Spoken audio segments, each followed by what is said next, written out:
world. And the key question becomes, Helene, what do they want? Do they want to just expand this? Do they want to take over Israel and Jordan? Do they want to essentially control the Middle East? Or do they have a plan to come into the United States, to come into Western countries and attack?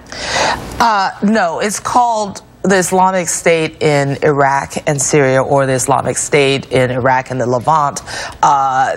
Before American airstrikes began, you did not hear ISIS talking about coming to the United States. You didn't hear them talking about, attacks on Americans. It wasn't until after the American airstrikes began that you saw them taking advantage of Americans who they had kidnapped years before. Their mission has been to establish a caliphate within this region. They're a huge threat to Iraq and to Syria and to Jordan and to even Israel. You heard General Martin Dempsey, the chairman of the Joint Chiefs of Staff, during a press conference with Chuck Hagel, the defense secretary, on Thursday, talking about their aspirations or end of days. They're apocalyptic, but they have been limited to that specific region.